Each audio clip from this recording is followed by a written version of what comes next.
अस्सलाम वालेकुम, मेरा नाम है रमशा इकबाल और आज हम लोग चैप्टर 1 जो कि है इंट्रोडक्शन टू बायोलॉजी, इसका सेकंड लेक्चर स्टार्ट करने वाले हैं। और आज का टॉपिक है हमारा relationship of biology to other sciences. ठीक है, इसमें हम लोगों ने क्या देखना होता है, हमने देखना है कि ईच ब्रांच जो साइंस की आ जाती है, each branch of science include करती है उसमें जितनी भी उनकी इंफॉर्मेशंस होती हैं, ठीक है, which have interrelationships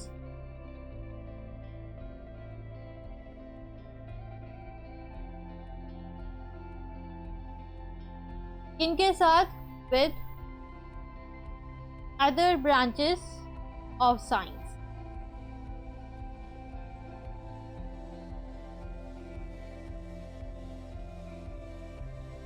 यानी कि इसमें हम लोगों ने हर ब्रांच का उनके अंदर जो जो इंफॉर्मेशन होती हैं उनका रिलेशनशिप्स देखना होता है दूसरी ब्रांचेस के साथ साइंस की। लेकिन जैसे कि सपोज है कि बायोलॉजी है, ठीक है, ये एक ब्रांच है साइंस की, तो उनकी अब बायो की जो इंफॉर्मेशन होगी उसका हम लोगों ने रिलेशनशिप देखना है दूसरी ब्रांचेस के साथ, जिसमें केमिस्ट्री आ जाती है, फिजिक्स आ जाती है, मैथमेटिक्स आ जाती है, जियोग्राफी आ जाती है, इकोनॉमिक्स आ जाती है। ठीक है, तो बारी बारी अब हम लोग जो है वो हर एक रिलेशनशिप जो है वो स्टडी करते हैं। ठीक है, अब हमारे पास फर्स्ट वाली आ जाती है बायो फिजिक्स। ठीक है, अब बायो फिजिक्स में हम लोगों ने क्या स्टडी करना होता है, study of principles of physics.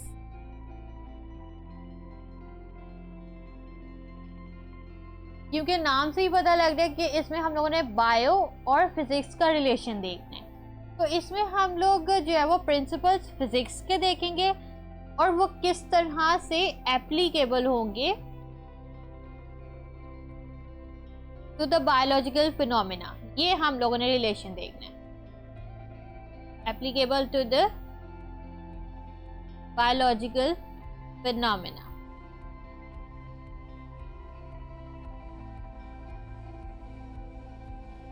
ठीक है, मतलब ये कि इसमें हम लोगों ने प्रिंसिपल्स जो है वो जो फिजिक्स के प्रिंसिपल्स होते हैं वो किस तरह से एप्लीकेबल होते हैं बायोलॉजिकल फिनोमेना में, ये रिलेशनशिप हम लोग बायोफिजिक्स में देखने लगे हैं। इसमें मैं आपको एक एग्जांपल देती हूँ, जैसे कि है जैसे अगर हम वर्किंग प्रिंसिपल देखें, working principle of liver in physics, जो कि फिजिक्स में हम लोग देखते हैं, ये एक मशीन होती है। ठीक है, और इसका रिलेशन अगर हम लोग lines of animals in biology देखें तो ये किस तरह से रिलेट कर रही है। असल में लिवर क्या होती है, ये एक मशीन होती है, लाइक आपने वो प्लेग्राउंड कभी गए हो तो वहाँ पे सीसॉ तो आपने देखा होगा, उसमें क्या होता है कि सेंटर में एक पिवट पॉइंट होता है और साइड में दो सीट्स होती हैं, और एक साइड से आप जब लोग प्रेशर डालते हैं तो दूसरी साइड ऑटोमेटिकली ऊपर हो जाती है। तो इस तरह से ये जो ये मतलब इसका प्रिंसिपल होता है, लाइक सीसॉ इसको हम लोग जो है वो कह सकते हैं। इस तरह ये मशीन जो है वो वर्क करती है। अब फिजिक्स में इसको किस तरह से किया जाता है कि एक सेंटर में इसी तरह से पिवट पॉइंट सेंटर में रखा होता है, और एक साइड पे हम लोग हैवी मैस रख लेते हैं, एक साइड पे लाइटर मैस रख देते हैं, और दोनों को हम लोग दोनों की अप्स एंड डाउन्स करते हैं। अब ये लाइन्स ऑफ एनिमल्स के साथ किस तरह से रिलेट करिए, क्योंकि आप देखें कि जो हमारी ह्यूमंस की भी बात करें, जो हमारी लेग होती है इसमें सेंटर में नी आता है। ठीक है, तो इसको आप एज अ जो है वो पिवट पॉइंट अगर देखें नी को, तो आप एक साइड से जब लेग उठाते हैं तो वो ऑटोमेटिकली दूसरी साइड मूव करती है। तो इस तरह से ये दोनों प्रिंसिपल्स आपस में रिलेट करते हैं। ठीक है, तो इस तरह से बायोफिजिक्स को हम लोग जो है वो देखते हैं। नेक्स्ट हमारे पास रिलेशनशिप जो आता है वो है बायोकेमिस्ट्री।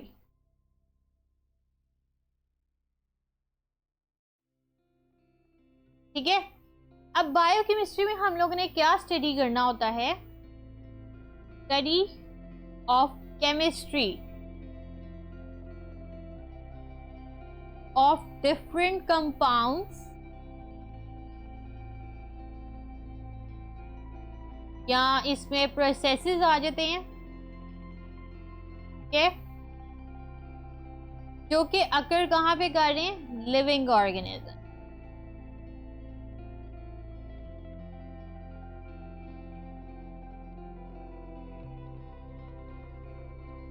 ठीक है, इसमें हम लोगों ने क्या स्टडी करना है? हम लोगों ने देखना है कि किस तरह से केमिस्ट्री एप्लीकेबल हो रही है, जो भी लिविंग ऑर्गेनिजम्स में प्रोसेसेस अकर हो रहे हैं या जो भी कंपाउंड्स लिविंग ऑर्गेनिजम्स में प्रेजेंट हैं, उसमें केमिस्ट्री किस तरह से उसकी स्टडी किस तरह से एप्लीकेबल हो रही है। ठीक है, इसमें भी हम लोग एग्जांपल देखते हैं।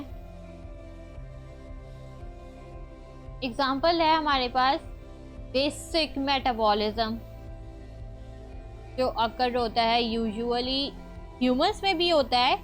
अगर हम प्लांट्स की बात करें, फोटोसिंथेसिस का मेटाबॉलिज्म और रेस्पिरेशन।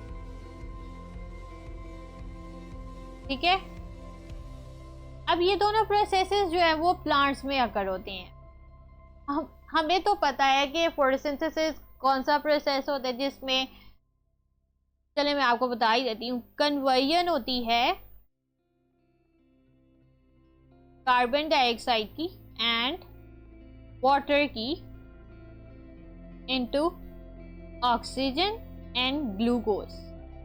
ठीक है, जिसमें जो है वो ये ग्लूकोज जो है वो यूज हो जाता है प्लांट्स के लिए और ऑक्सीजन हमारे पास बाय प्रोडक्ट होता है। ठीक है, और अगर हम रेस्पिरेशन की बात करें तो ये क्या होती है, यही जो प्रोडक्ट्स हमारे पास इसमें फोटोसिंथेसिस में बने होते हैं जिसमें ऑक्सीजन और ग्लूकोज होता है, ये उन्हीं की कन्वर्जन करता है ऑक्सीजन और ग्लूकोज की into carbon dioxide and water. ठीक है, ये दोनों इसमें बाय प्रोडक्ट्स होते हैं और एटीपी हमारे पास एनर्जी जो है वो रिलीज होती है। अब अगेन हमारे पास यही दो चीज़ें जो है वो प्रोड्यूस होती हैं और फिर नेक्स्ट डे हमारे पास डे में फोटोसिंथेसिस का प्रोसेस होता है, रात के टाइम हमारे पास रेस्पिरेशन का प्रोसेस होता है। तो इसमें अब हमारे पास केमिस्ट्री की लिविंग ऑर्गेनिज्म इस सेंस में है कि प्लांट है। ठीक है, वो लिविंग ऑर्गेनिज्म है। अब केमिस्ट्री इसमें किस तरह से एप्लीकेबल हो रही है, क्योंकि ये आप देखिए कंपाउंड की किस तरह से कन्वर्जन हो रही है, कार्बन डाइऑक्साइड और वाटर की कन्वर्जन हो रही है ऑक्सीजन और ग्लूकोज में, और इसी तरह सेम हमारे पास ये वाइस वर्सा रेस्पिरेशन में हो रही है। तो इस तरह से इसमें हम लोगों ने क्या यूज किया है, हम लोगों ने नॉलेज यूज किया है केमिस्ट्री का। ठीक है, मिक्स ना कर दें इसलिए मैं ऐसे कर रही हूँ। ठीक है, ओके जी। नेक्स्ट हमारे पास आता है बायो मैथमेटिक्स।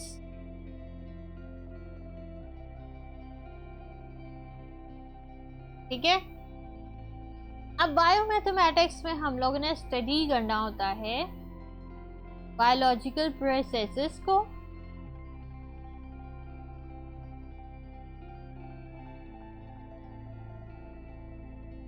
यूजिंग मैथमेटिकल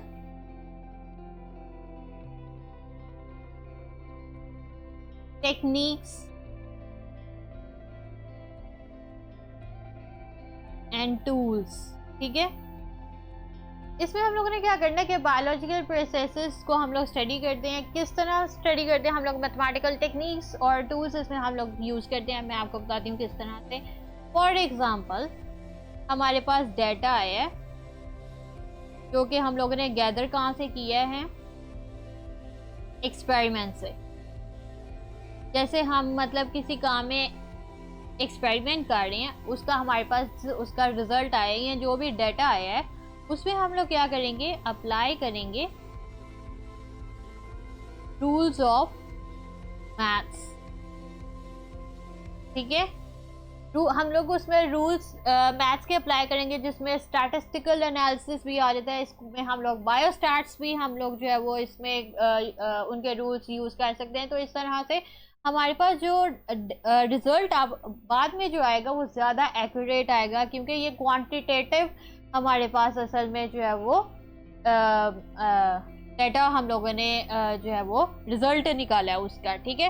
तो ये ज़्यादा एप्लीकेबल और ज़्यादा रिलायबल होता है, इसलिए हम लोग बायो मैथमेटिक्स में इस तरह से ये बायोलॉजी के साथ रिलेट करते हैं, ठीक है।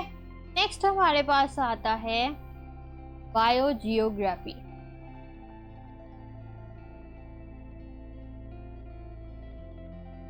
ठीक है। अच्छा, बायोजियोग्राफी में हम लोगों ने क्या करना होता है, हम लोगों ने स्टडी करना है occurrence and distribution of different species of living organisms in different geographical area।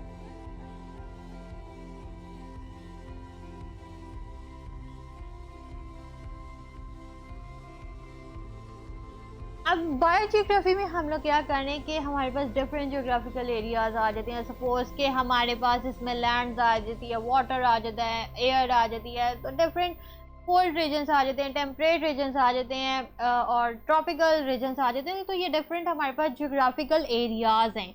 अब डिफरेंट जियोग्राफिकल एरियाज हैं, उसमें different type of living organisms obviously present होंगे, उनके डिफरेंट स्पीशीज प्रेजेंट होंगी।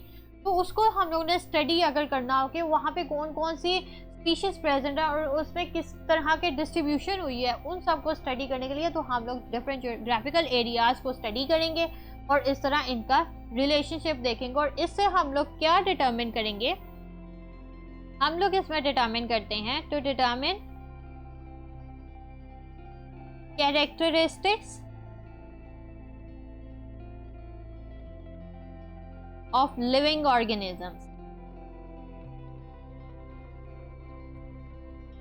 जो कि वहां पे फाउंड देयर, वहां पे प्रेजेंट है, ठीक है।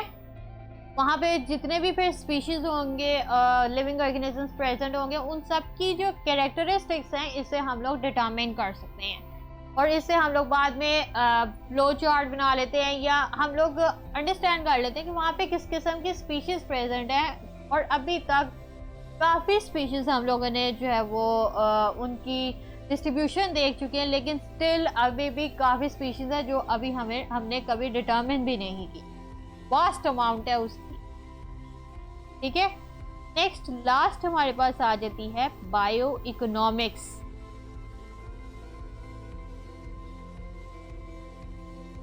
बायो इकोनॉमिक्स में हम लोगों ने क्या स्टडी करना होता है, study of organisms from economical point of view।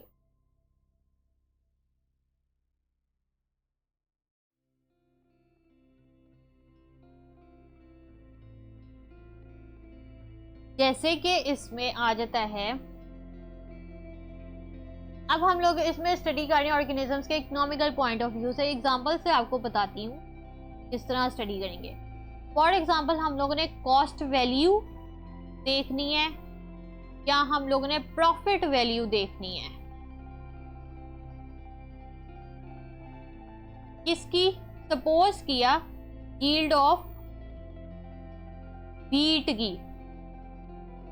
ठीक है।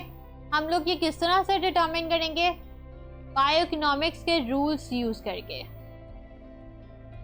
इससे हमें पता लगेगा कि यील्ड है, सपोज व्हीट की काफी ज्यादा यील्ड है, उसका हम लोगों ने कॉस्ट वैल्यू देखी है कि कितनी यूज हो रही है, और इसमें हमारे पास प्रॉफिट वैल्यू कितना है कि कितना हम लोग को इसमें इन रिटर्न प्रॉफिट हो रहा है। तो वो सारा कुछ डिटरमिन हम लोग किस तरह से करते हैं, बायो इकोनॉमिक्स के रूल्स को यूज करके।